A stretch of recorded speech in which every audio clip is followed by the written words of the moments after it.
Don't throw away that used lemon half. What if I told you this kitchen waste could completely transform your plants? Yes, it's that powerful.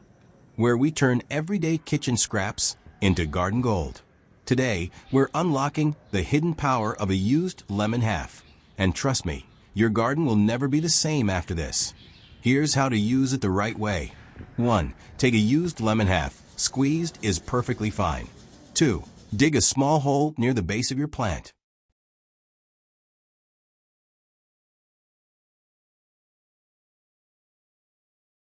3. Bury the lemon half about 2 to 3 inches deep. 4. Cover it with soil and water as usual.